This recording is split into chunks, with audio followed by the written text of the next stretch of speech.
So yes, we are coming to a close of the conference, and the idea of this last panel was to ask the question, how is it possible to foster a cooperation between stakeholders in order to promote the concept of caring masculinities in early education and primary schools? So basically, how to put the concept of caring masculinities in practice into different settings, and how to foster the cooperation between different stakeholders. So I'm very glad that we have such a rich and diversified panel today. We have representatives from different ministries, from academia, researchers, psychologists, practitioners, and so on. So we, among the partners, we decided that we would ask one question to each panelist. So I would like to start with the representative of the ministry. So I will introduce each person while I'm asking them the questions. And I also would like to ask you not to go beyond 10 minutes maximum, because we would like to have a little bit of time at the end for further questions from the audience. So yes, we will start with ministry representative, and I will introduce you to Elisabeth Zistler and Benedikt Treschnitzer. So Elisabeth Zistler, since 2014, is a member of the Department for Equality and Diversity Management, and she is responsible for gender-sensitive vocational orientation, among other things. And she is also a member of the steering group of the Boys' Day Austria initiative on behalf of the Federal Ministry of Education, Science and Research. And the Boys' Day by itself is in the responsibility of the Ministry of Social Affairs. Benedikt Treschnitzer studied film and gender studies in Vienna, and he has been working at the Austrian Ministry of Social Affairs since 2017 in the Department for Diversity and Equal Opportunities. And the focus of his work is currently on the prevention of male violence against women and the promotion of male youth in care and education profession. So to both of you, I would like to ask you, why do you think that it is important to fund projects that put into practice the concept of caring masculinities, and also if you wish to talk about any innovative project in this area? So please, Elisabeth. Yeah, I would like to tell you about in which boys projects we are involved at the moment. This is the Boys' Day. Responsible is the Ministry of Social Affairs. Also, we are partners in this project. The Boys in Care project and the ECaRoM project. And we try to implement all these projects in the University of Trainings, of teacher training. So we have different targets group in this University of Teacher Trainings.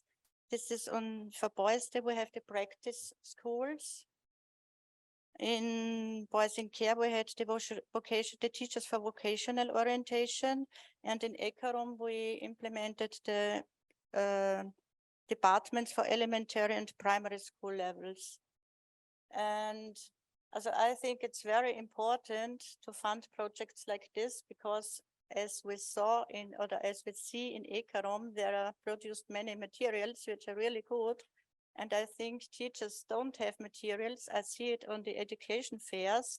We have once a year, and they are going very good. For example, from Boys in Care, the handbook and the learning lessons, the scenarios. Yeah, and what I would like to say is also that we should try to work together, or to bring in also girls and women. I think it's not enough to reduce the gender gap for funding a lot of MINT projects. We heard it today, and in Austria it is so. But on the other side, we have lacks of boys projects. So what will be new also is we will found a network of role models for teachers within the Boys' Day community. We will start it in March. And I think this would be and we have also included the teacher training institution where women are. So we can combine it and start in pilot project also. Thank you.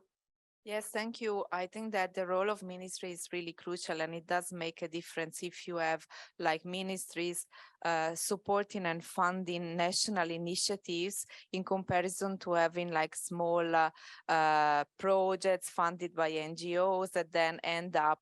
And I also would like to stress that for instance, in the Boys in Care project, the previous project, we took the Boys Day initiative as a model that we would like to develop in the other countries, although it is much more difficult because we don't have a national initiative as the Boys Day, which is happening in Germany and in Austria. So that would really make a difference if we could do this kind of projects in other countries as well. So thank you for your contribution. And so maybe Benedikt, you would like to continue this reflection. Yeah, thank you, Erika, for the introduction. The question was why it's important. I think if you paid attention the whole day, I wouldn't have to speak anymore, but no, just kidding. For us, the Ministry of Social Affairs, we have a big focus on the prevention of male violence against women. And as Ellie pointed out, and others as well, that if you teach young boys how to care, then they will be less likely to be violent in the future. So we have this kind of connection to this topic.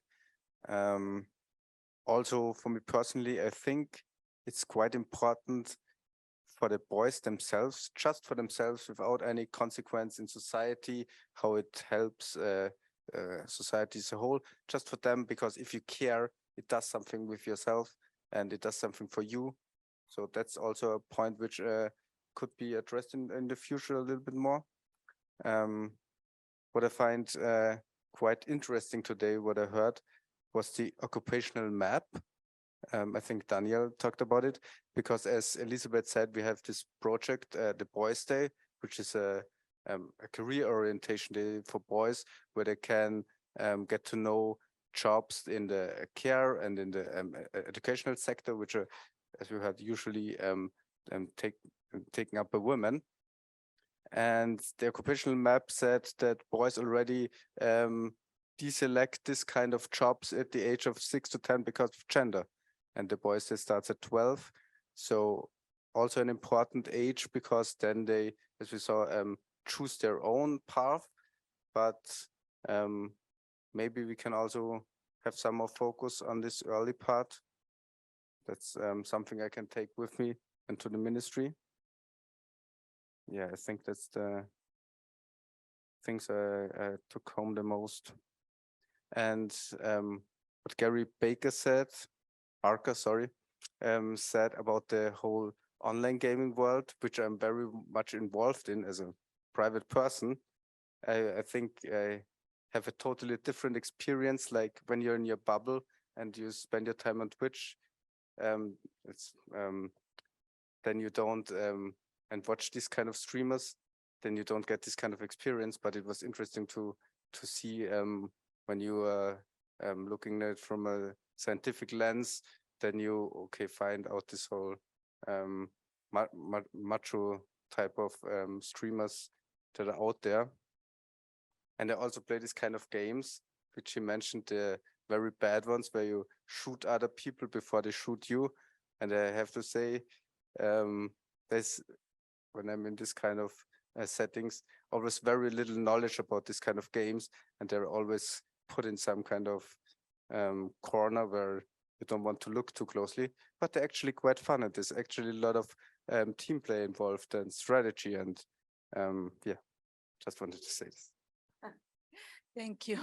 Yes, and concerning the topic of caring masculinity as also a way to prevent male violence and gender-based violence, I would like to take the occasion to say that some of the partners of this project are also involved in another project, which is called Carmia, Caring Masculinities in Action. This is a bit of an advertisement, which has exactly the aim of involving boys through peer education in making them allies in order to prevent gender-based violence. So this is definitely another area on which we are working and is key.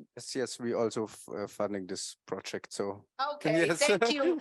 Thank you so much for funding our projects. That's so important. Thank you. So anyway. No, yeah, it's also important for the Ministry of Social Affairs to have this kind of focus, because actually Austria has a very high murder rate of women. So, and they're usually murdered because the murderers are usually the partners or ex-partners. So it's a typical femicide. They get killed because they're women, and it's a really big problem in Austria. It has one of the highest rates in all of the European Union, and so that's where we have the focus right now. Thank you. Yeah, the same goes with Italy. We have a high rate of feminicide. We have the 25th of November celebration now, so it was pretty much on the media as well.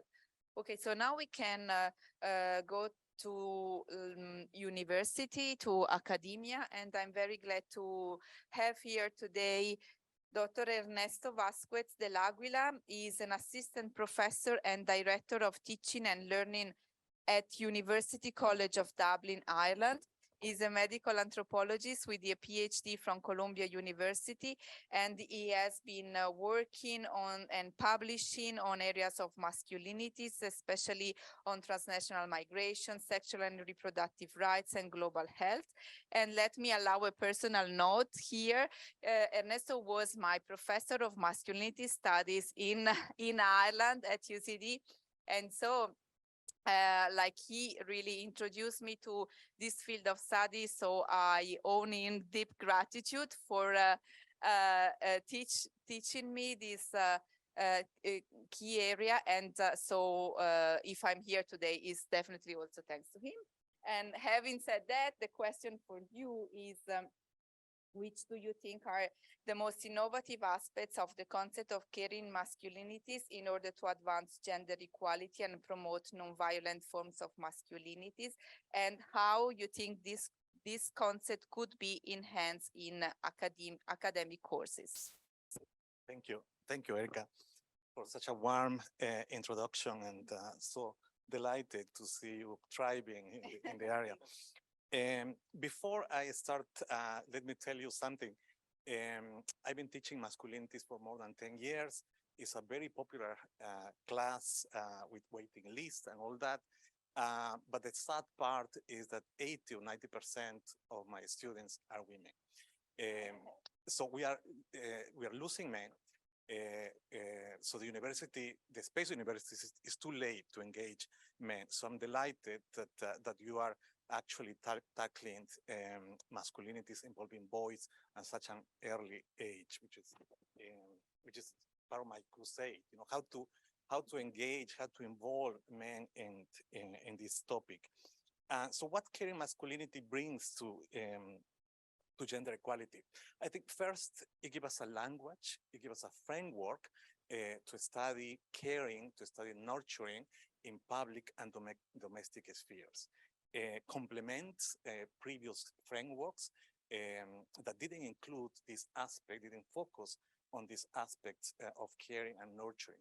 So that will be my first point. How important, as I said, is to have these tools to be analyzing and to be fighting domestic and public patriarchy. What else? Caring masculinity rejects the idea that caring or nurturing is something natural, something that we are born with, but something that we learn. So invite us to reflect how we are teaching girls caring. What are the dolls when we are giving girls dolls and boys cars? That's something that sounds harmful. Actually, is telling us how we start at such an early age teaching nurturing and caring, and then we think, we society think that it's natural that girls were born with that instinct of motherhood or caring. And in contrast, also tell us that aggression is not something that we men are born with, but something that we learn. So how we switch that and how we teach boys and young men also that caring is something that is part of masculinity. What else?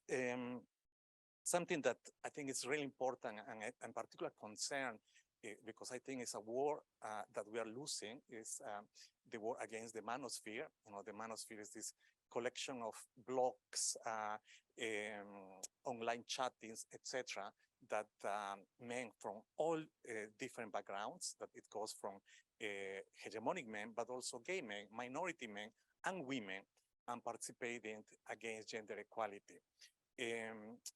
So this, I think the mistake that we're making is that we're thinking that the manosphere is a space for crazy people. Not all of them are crazy people.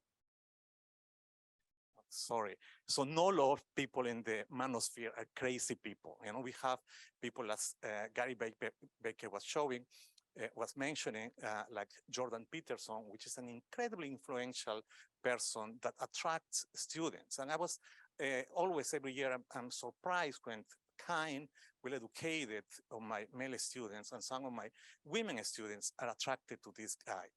So what are this, the supporters, the intellectual supporters of the manosphere? They are tackling emotionality, not the lack of men, the lack of contact with men, with father figures or male figures in their life. Something that is incredibly important to talk in masculinity studies, but they don't want to engage, they don't want to tackle gender equality. So that's something that caring masculinities against bring to the topic. So yes, we should be talking about emotions and the importance of emotionality in men's lives, but we should be tackling that should be together with the discussion of gender equality and the privilege that men enjoy just by sitting in this chair. You know, that's what Connell called the patriarchal dividend. I don't need to be a bad man. I don't need to be an awful person to enjoy the patriarchy. I'm just sitting in this chair, and just by that, I'm enjoying some benefits of that. What else? I think also show us that men around the globe, not just in the global north, but also in the global south, are already doing work on caring.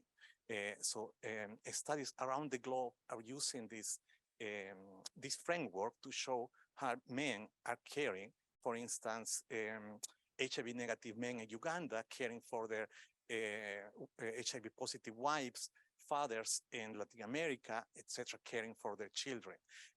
So I think it's an invitation also for the coloniality to start looking at how the global south and men in the global south, without having this language, without having this framework, are already participating in caring masculinities and caring for others.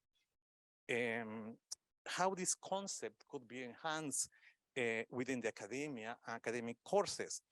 I think, first of all, we need to really think that we need to involve men in gender. We don't engage men and boys in gender, we are losing the battle. And something that is a particular challenge for me in my courses. I do focus groups. I include a session on sports and masculinities, game and masculinities, as I still don't have young men in my classes. You know, I'm trying not to take personally.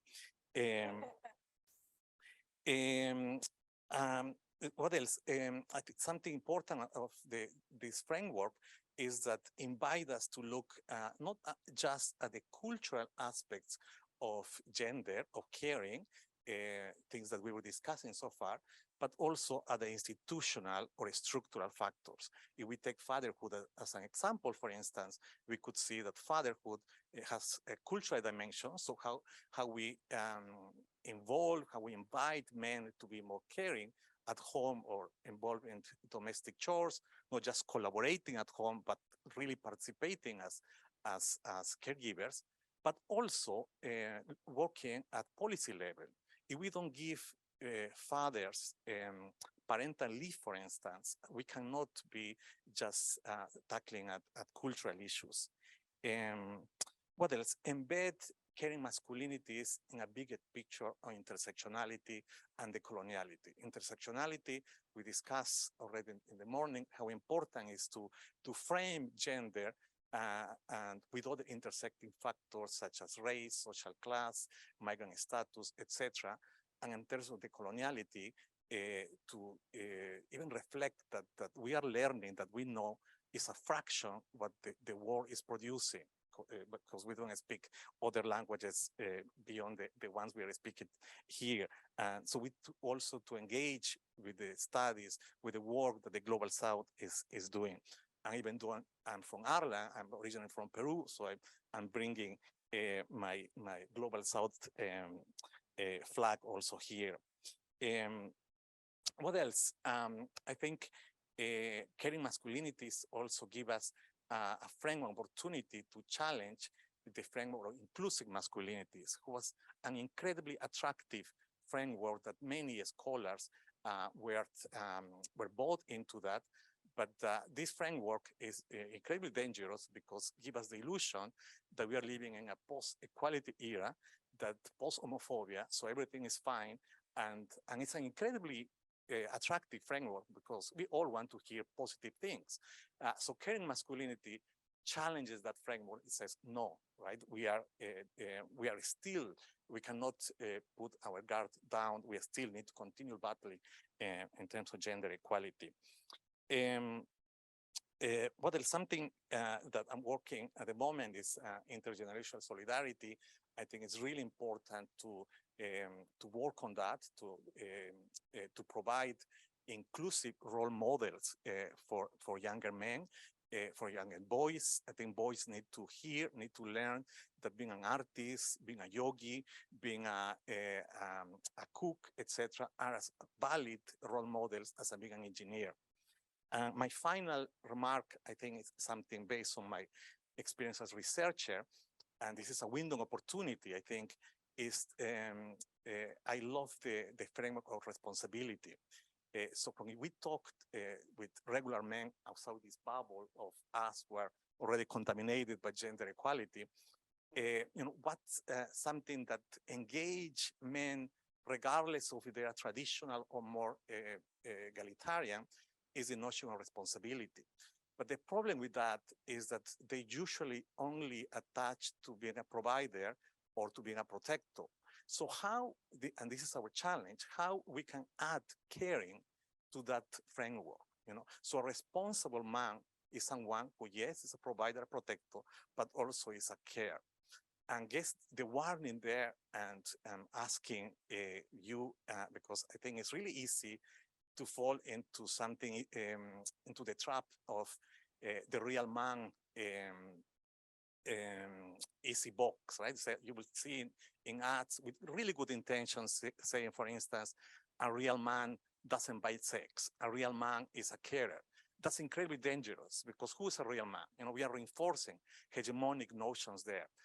So being a responsible man, I think, is an opportunity to engage regular men, engage boys in caring for others, for themselves, and also for our planet.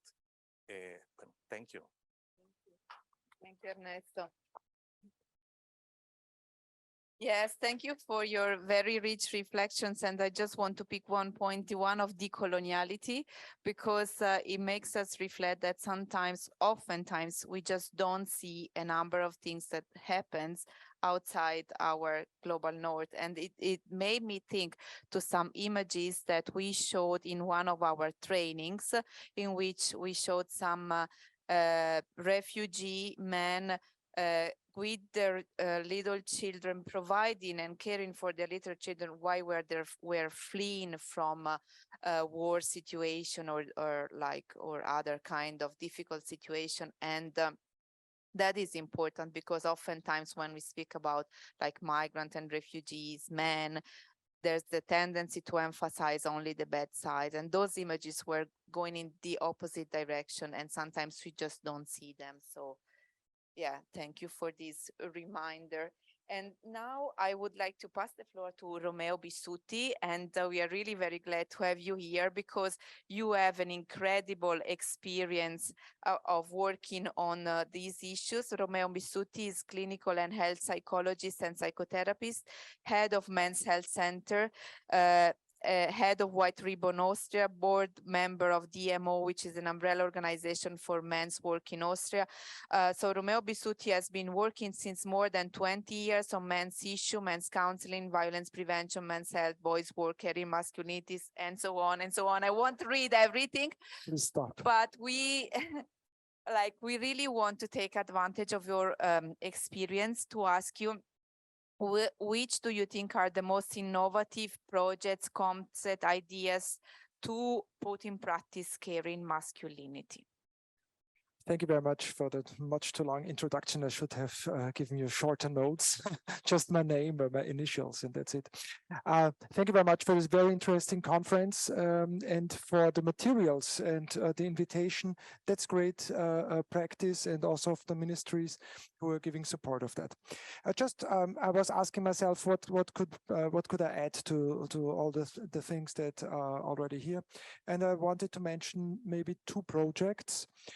Because in the Men's Health Center, we try to focus on target groups which are social disadvantaged target groups, and to involve like normal males, so social disadvantaged males, because sometimes, I don't know how you feel about it, but sometimes the issue about caring masculinity seems like a Bobo style of a project. What is the word, like a middle class, white middle class, male, educated male kind stuff of issue.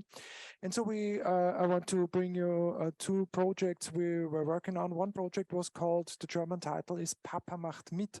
I was trying to search, coming here to translate, is like get Papa involved, or Papa is part of it, Papa takes care, something like this. And what is the project? It's very easy. It's a very simple project, and you can do it if you are in a context or in an institution like that. You can easily do it. What is the core of the project is we involved fathers in kindergartens, elementary schools, sports clubs, Sportvereine, sport clubs, and Horte. I don't know what Horte is like afternoon, where the children are in the afternoon.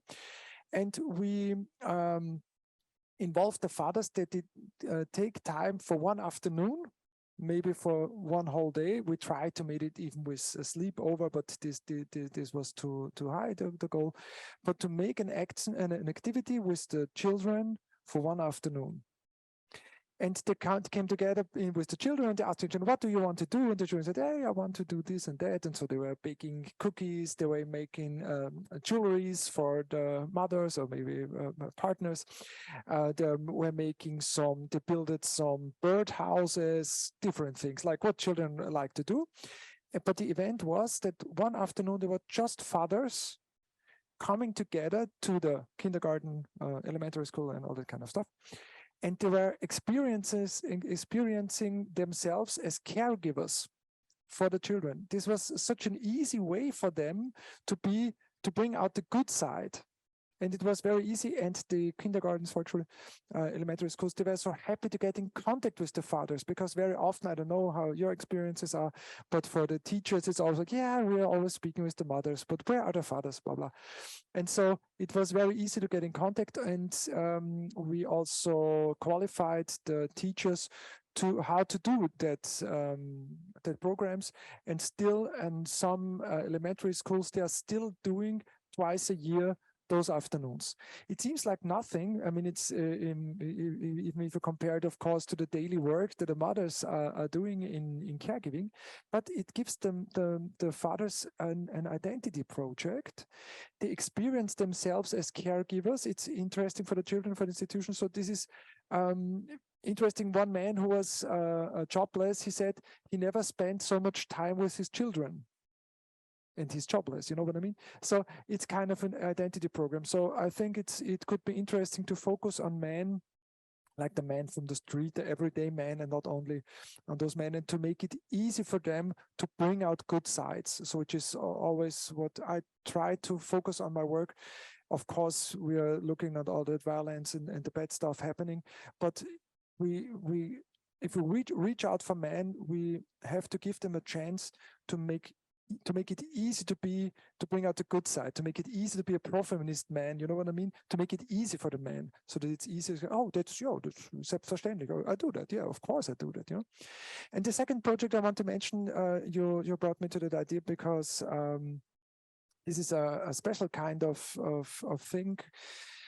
Because we were mentioning about the North and South and white male issue, and I think it's important for our practical projects that we, as a white male, as a white middle-class male, to get involved in project where you feel somehow also unsure in the best way. What do I mean about that? I worked in the last 2.5, 3 years with male target groups from Somalia, Egypt, Sudan, Nigeria, and Ghana to the issue of female genital mutilation and cutting, and to involve men to raise their voice against FGM cutting, because in countries like Somalia or Egypt, it's like 98 to 99% of the women and girls we are victims of FGM cutting. And you know, working with a target group, and you come there as a white male with Christian background, and you can I'm atheist, and so if it's better if I would say I'm a Christian background than atheist, you know what I mean? Because it's worse if you don't have any God, yeah, whatever. If someone asks me, I always say I'm Buddhist, so this works somehow. This is some Buddhist is more psychology than religion. And to go there and to face their, you know, it's part, they believe that it's part of their identity, of their religious identity. It's part of their gender role, because the FGMC is has a long tradition on the female side, you know, with the grandmothers and the aunts giving that, and the men, they have a lot of myth about it, and it's very crazy. And to give yourself some time and give the men some time to come together. And after some years, we qualified 18 peers in those communities to fight against FGM cutting.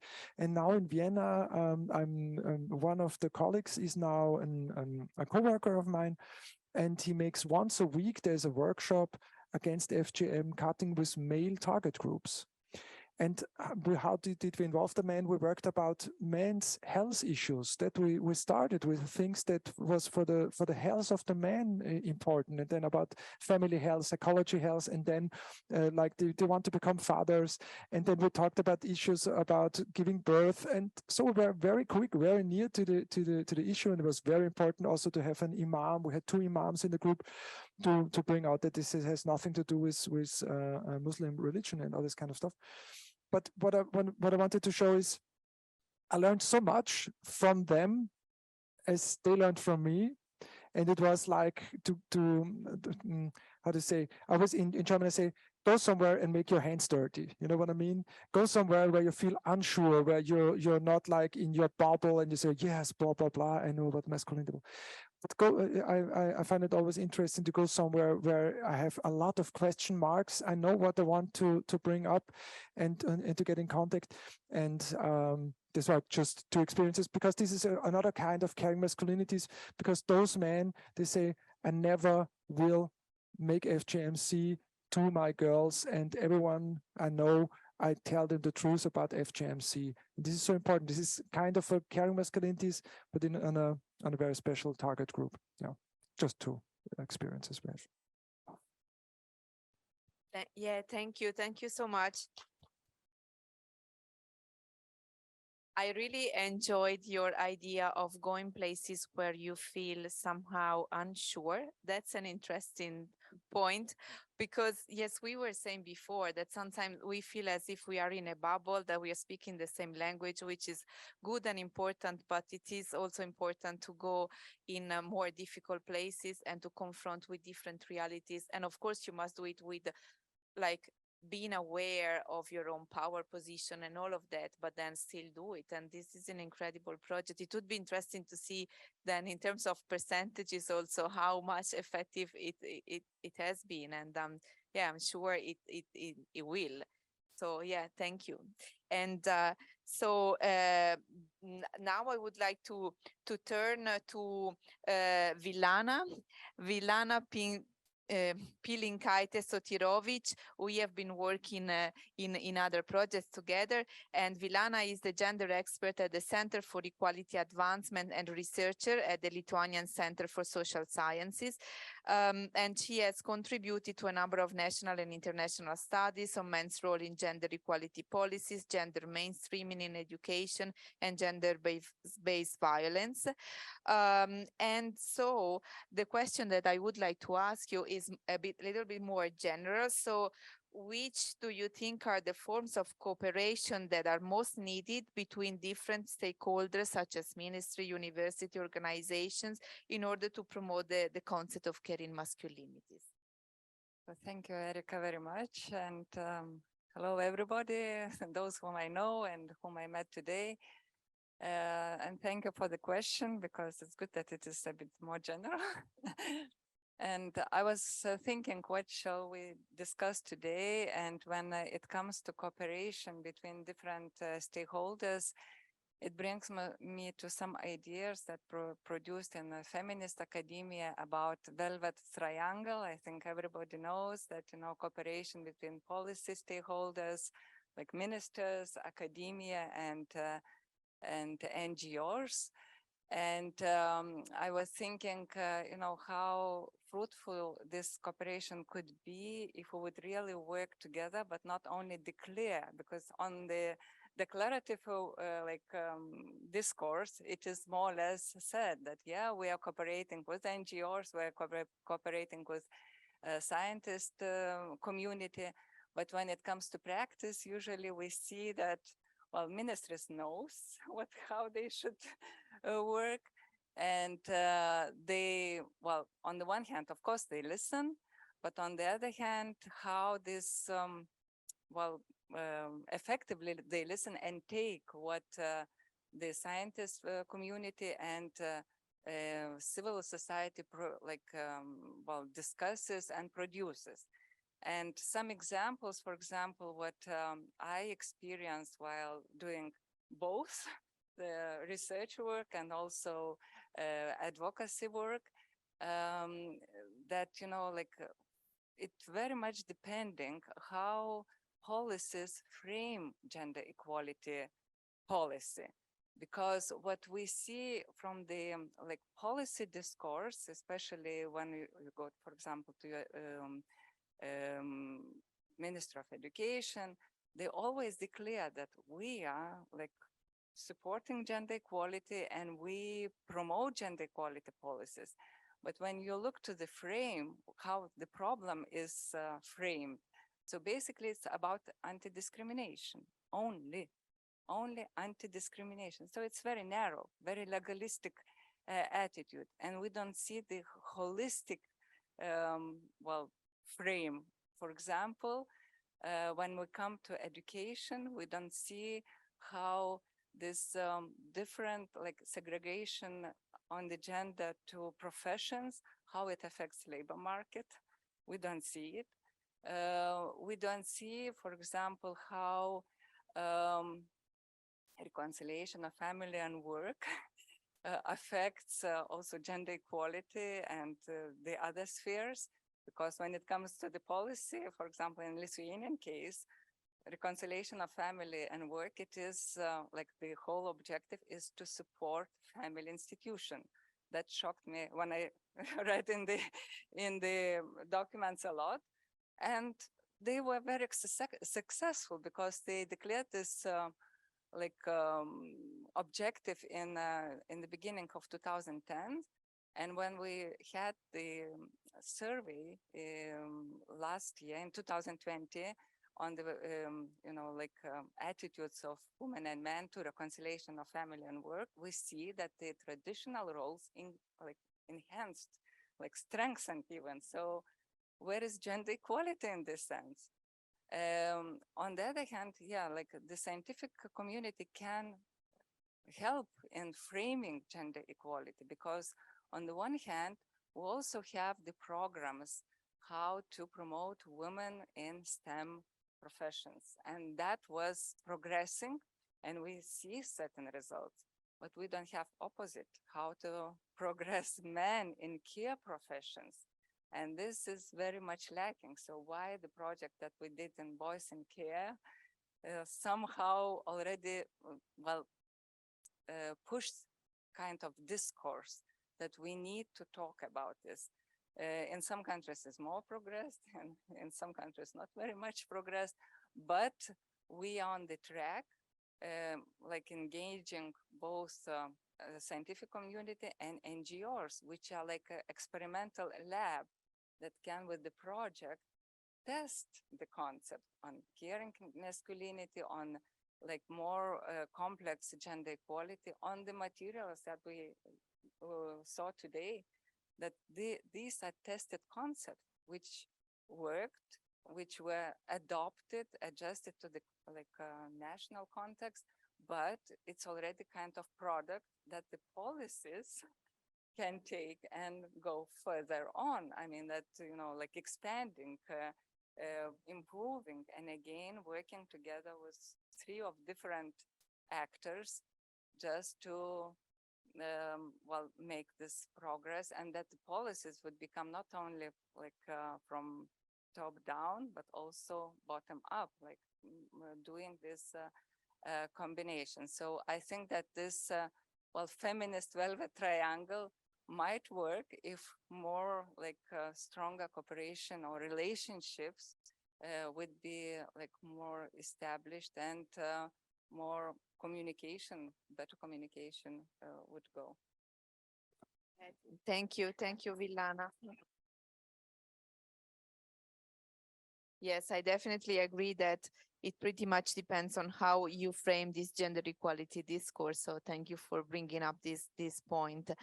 And now, last but not least, we have Daniel. So you know Daniel already, but anyway, a few words about him as well. Daniel Holtermann, you know, is researcher at Dissens Institute for Education and Research. He's a sociologist, pedagogue, and trainer, and he works on gender reflective pedagogy, critical and caring masculinities in research, theory, and practice. And he has been a wonderful coordinator of our project, and as we say, we are gonna miss him a lot. Yeah, well, anyway, Daniel, like you are the last in the panel, and yes, the initial idea was to, if you can tell us some reflection about the training that you did in the ECaRoM project, but if you also have other insights based on what was raised in this panel, just feel free to tell us about. Thanks a lot, Erika. I'll be short because I had my 20 minutes already. And when I listened to you and thought about the trainings I gave, what I found really interesting to work with different target groups. I was working with ECEC, so childcare pedagogues, and I was working in primary schools. And the important thing was to find the right language. And that was first to listen to the people. What are the words? What is your reality? How are you talking about things? And there's a difference between childcare pedagogues and primary school teachers. And I really, it was really like for me new working with that target group. But I got from this that this is really important if we want to promote our topic. Let's find the way people speak and how to address people to bring caring masculinities, especially to men.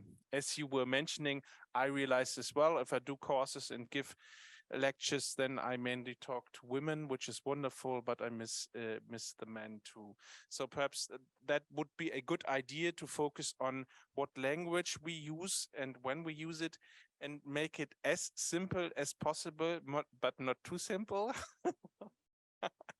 And focus on the appealing aspect of caring masculinities, which is the positive side.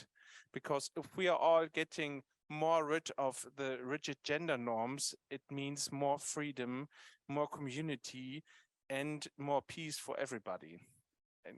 And I think that is more appealing than to fight against anti-feminists, which is very important. But we need to see as well what we can gain with it, and that is, I think, how we're going to reach people and how we're going to connect between the different stakeholders. And I think that's it for me now. Yeah, thank you. Yeah.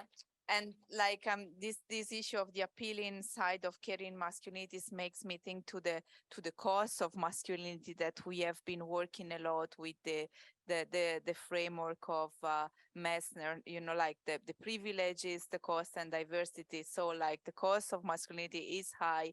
And so if you reflect on this can be appealing to like kind of liberating ourselves from these costs, right?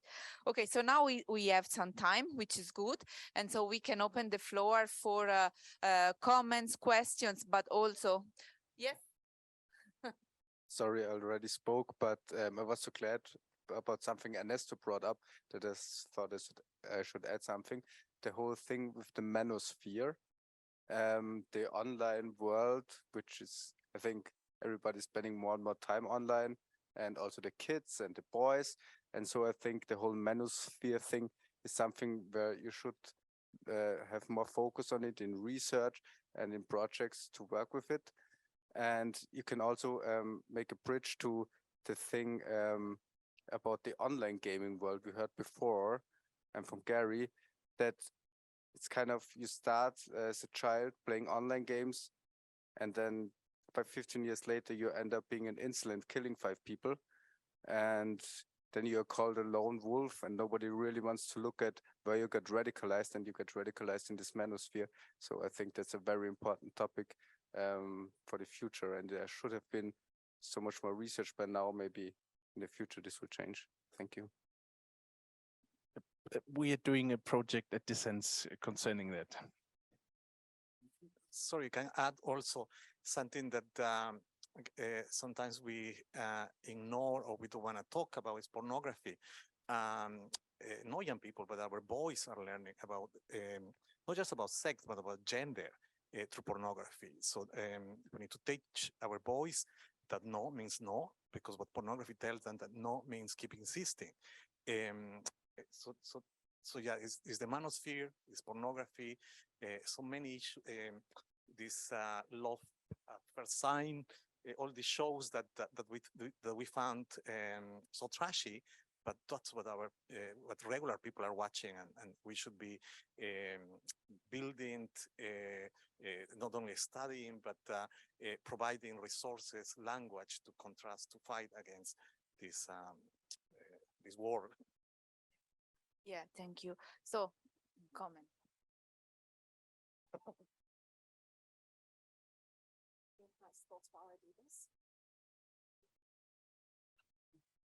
Hi, I'm very pleased that I hear today you talking about the manosphere. I also absolutely agree that it's a growing movement, especially popular among young men and boys. My personal view that the reason why it's growing is because it somehow addresses some of the needs of the young men, and that those needs are not addressed in the mainstream discourse. So my question to you, if I see you nodding, so I think you agree with me. What are those needs that are not addressed for men and boys, and that are currently mostly addressed in the manosphere? Maybe you have a comment on that. Yes, I think Jordan Peterson is our answer, as I was mentioning briefly. More than 3 million followers, and he's. I think we shouldn't think that he's just crazy. You know, we need to take him very seriously. Why? He's talking about emotionality, about the lack of contact with men, with other men, things that the mythopoetic movement during the 1780s started working, and they're bringing back that, you know, emotions. So it's really, that's really important for men.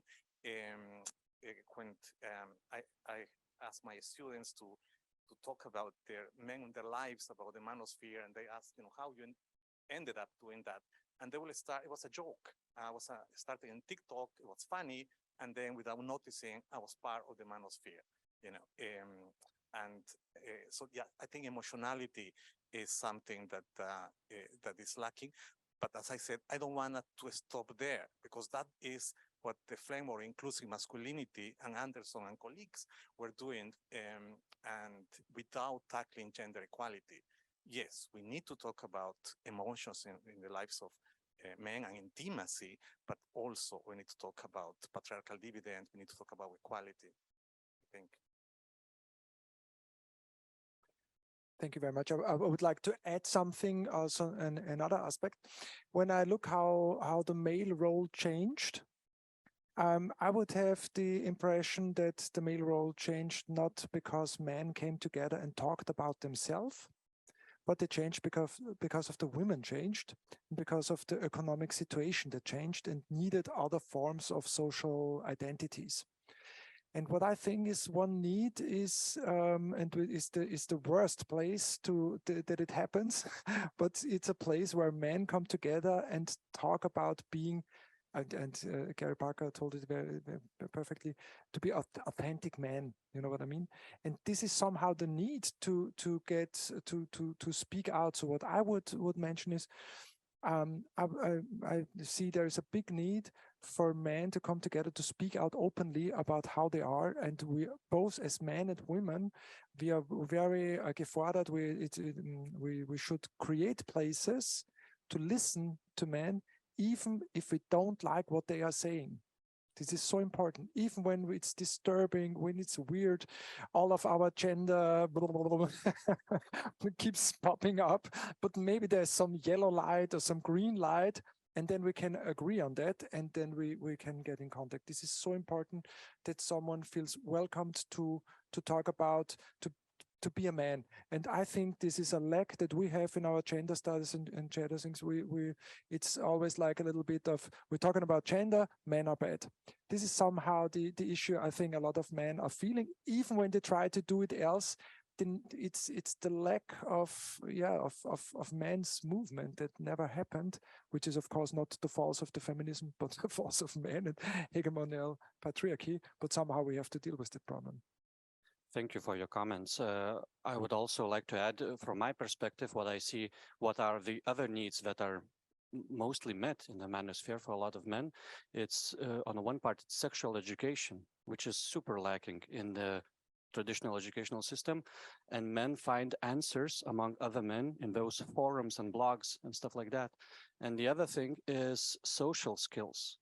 Just because a lot of men who join manosphere have social anxiety, and there they find coaching how to get out of that social isolation. It's not the best place, and it's not, some of the advice there is very radical and abusive, but still they still find value there, because there is not enough social skills training programs accessible to men and appropriate to men, men-friendly. They're not men-friendly. And there's actually some good research on PUAs, pickup artists, done in I don't remember which university, but some university in Canada, done a wonderful research, qualitative, on PUA communities. And they found that there's a lot of social skills learned and emotional coping skills learned in those communities. So it benefits greatly, but we just need to tailor it to be to become radical and not to become abusive. So thank you for your comments. I just wanted to add one more study I found lately, because in Austria there is now a discussion coming up about violence in the internet, and that they want to make a paragraph. I think in other countries it is already there, against dick pics. And there was a study done in a US American university. What are the motives from the men sending dick pics? And normally I would, it's also what I thought is like, it's the feeling of power and control and to provoke, and, because we know this a lot about sexual harassment and all this kind of stuff, that is about power and control. But it was the banality that shocked me also, because it was like a quarter of the male persons was about, yes, I want to take power and control and kind of aggressive. But the most part of the men just wanted to get back up as the same kind of picture from the women. This is such a banality. I mean, sorry when I say these idiots, but it's a banality. And if we look, there's now the German study about boys' health, and it's one figure that shows that 15% of the boys it was about a questionnaire about 3,000 people, and I think about 2,000 men and also women. 15% of the boys visiting on a daily basis pornography sites, and 2% of the women, of the girls and young women. So you see, it's like 1 to 7, but you know where the thinking comes from, and it's the banality. And this is shows that sexual education is so much important, and we have to make our hands somehow dirty to make very, very easy step offers to men and boys. And I thought I wanted to make a project once with the White Ribbon campaign, but we never dared to do it. Like, this is a flirt training, but from the White Ribbon campaign, a campaign against violence against women. But we make flirt trainings for men without saying we are White Ribbon, but just do it. And the people that are involved in making those trainings are then, you can be sure that this is an anti-violent stuff. But we dare to do it because somehow, maybe this is too controversial. If I can add, just maybe a comment a little bit offline, but again, when talking about caring masculinities, and especially about fathers' discourses and engaging fathers in the childhood, we just recently did research with fathers who took paternal leave and child care leave. And what they reflected, they told that, well, first of all, they are like a generation of the fathers who did not have fathers. I mean, that they had fathers, but they were like shadows that, they were providers for the families. But when they wanted to go for fathersling and to engage more, they found that the discourse is very feminine. I mean, that everything is for mothers. And they could not find their role to be active fathers. And this is also a problem, which raises that we have to think how, on the one hand, we are propagating, but on the other hand, we are not suggesting anything, and they have to go through to find a way and to get a lot of support, actually, from both, from women and men. So that's also quite a problem, which sometimes is overshadowed in the general discourses. I know we have another question here, but if anybody has a question in the front, please. Okay. Okay. Hi, I'm Irene, and I work in a research center in Italy, and we have been working on the qualitative research together with Plan within the framework of the Boyhood Equimundos project. And thank you so much for the insights that came out today, because it was so interesting. I had so many thoughts. And what I was wondering also while listening the previous discourse was where do we go from here? Now, what I had in mind for the whole day was how do we reach also what Professor said before about how do we go out of our bubble? And in our work done with the children between 6 and 11. So different ages, but at the same time, mostly primary school. And a series of issues were kind of striking, because I ended up wondering a lot of times, how do we promote caring masculinities in a society that doesn't promote care at all? As to say that I think that's something that I feel that it's urgent to see. It's how do we how do we even reconcile and put together everything that we propose for women's independence by putting forward values like self-determination and affirmation, very values associated to strength, to the fact of even kind of with an aggressive content, affirming themselves over the other, competition, etc. So STEM, etc. How do we put this together with convincing boys that caring is actually an activity worth engaging with, if our society thinks that actually being the most successful and most competitive one is still for men and for women the best thing and the best position you can find yourself into. And at the same time, and this brings together the facts of the performance that Gary Barker was referring to before, which is something, again, that I find very interesting, because in our the children that we met, that we worked with, there was a lot of performance. They were very aware, and the more they were older and the more they were aware of of gender equality, there are no boys' toys, there are no girls' toys, yes, but I'm not interested into playing with dolls.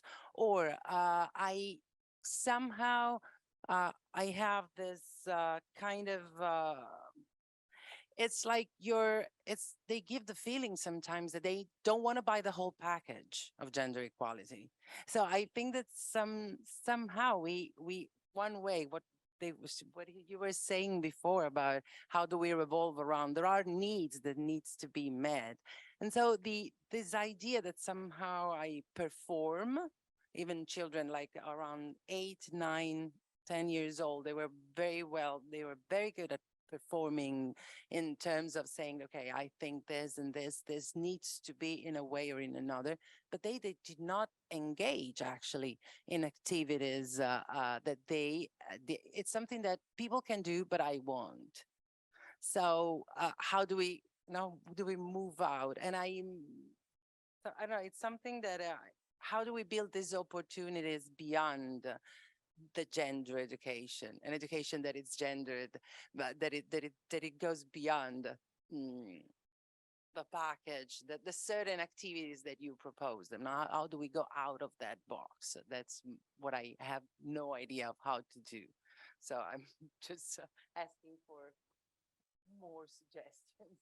Yeah, thank you, Irene, for your very deep reflection. And like the question, how do we promote caring masculinity in a society that doesn't promote care at all, is really key. And I think that, like, throughout the project, we always said that we need to promote the social value of care, because otherwise there's no way we can promote caring masculinity. So that's a key point, but that's not easy at all, because the surrounding is telling you the opposite, and it is true. I also see a contradiction in a way that we want to promote like empowerment of women, which is of course needed and necessary, but sometimes these translate into competitiveness, a little bit of aggression, and values that are somehow in contradiction with care. So there might be a problem in here. So I don't know if some of you would like to comment. I'm sorry that I take the microphones off.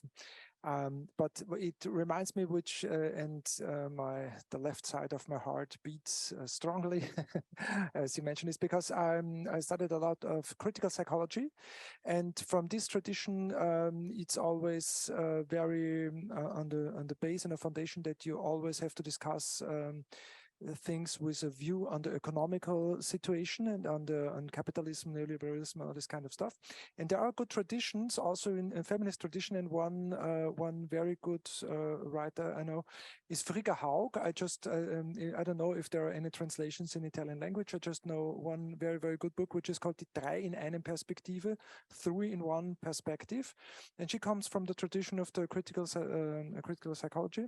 And what she brings into the 3 in 1 perspective is that for everyone on this planet, and of course from the economical point of view, we should have a good life for everyone on this planet. This should be very important. And she said the 3-in-1 perspective is like when we have from our awoken time, when we are awake, we have 3 parts that we should have time for. One is like for work. One time is for caring about others and doing our social network. And one third part is about recreation, that we do creative stuff and this kind of stuff. And she arguments that with an economical background is very interesting. And also I think the tradition of the critical psychology is very, very good to bring up, and because the mainstream psychology, you won't find any answers because it's kind of too much individual centered kind of stuff. But we should really to take this in care. And also in the feminist tradition, there are a lot of interesting, of course, you know better than me, writers about that. Frigga Haug. It's Frigga, Frigga. And the second name is Haug, is Haugg. It's double G, Frigga Haug. Maybe it's 1 G at the end, maybe 2. It's 1 G, it's 1 G at the end. Too much G's. First time 2 G's, and then it's like UGG, the boots. We have another question here, but you can add, Yeah, Daniel, okay? on a pedagogical level, I have a very clear perspective because I address care without addressing caring masculinities. There's a approach in Germany which is called you work on gendered issue, but you don't mention that it's gendered. So you actually work then on care and make care, for example, if you work in a class, visible through cooperation games, or we have some methods where they reflect on care. And the one method which works very well in my groups was that actually, especially everybody writes up the activities the caregivers do for them. So all the activities they have, they write on the wall, and usually that shines up the value of caregiving. So they realize what care is actually happening at the moment. So in pedagogy, by just addressing and making care visible, that is already then strengthening caring masculinities. That is one approach. There are some others in the manual we're going to write, but that is one continuation, I think. And maybe from the advocacy point of view, we could start questioning our politicians, why care is so low paid.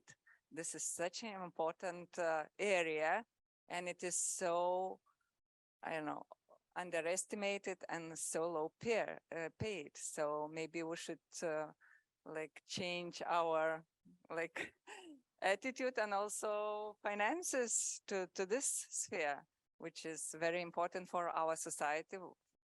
And without care, we would not survive. Okay, so one more question here. So I just wanted to talk about from what I've seen while growing up. Why is there a lack of caring masculinities? I think it's because of really homophobia, which is passed from generation to generation. And I often heard in childhood when a boy showed other boy that he cares or hugged him, and children were saying it's gay, but it was taken as an insult, and it was meant to insult that person and be like, don't do that again. And the important thing that I want to express is, will there be included some courses studying especially about sexual orientation?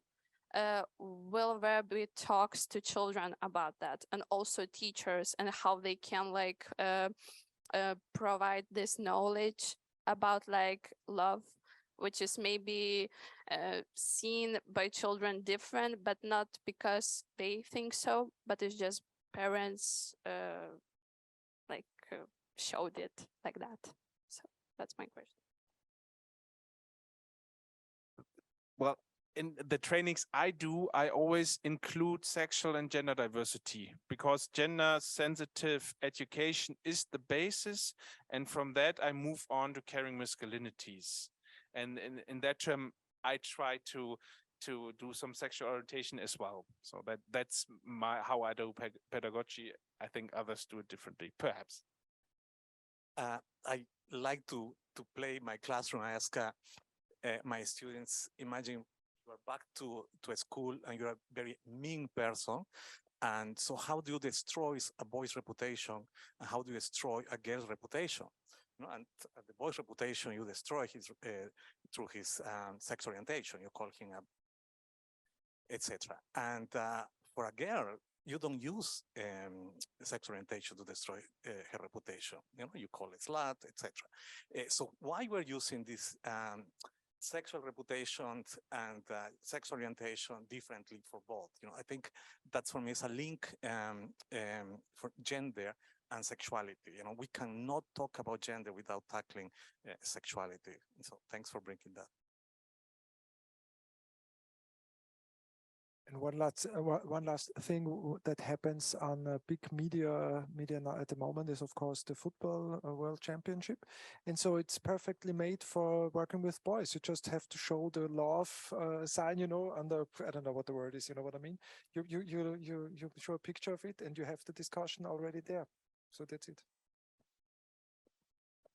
Yeah, so thanks a lot for your comments and insights. I think it was a really incredibly rich panel. So we will continue to reflect on this issue and also maybe come up with topics for future projects together, hopefully. So yeah, I think we can close now and I'll give it to Monica. Thank you. Thanks to the panel and Erika.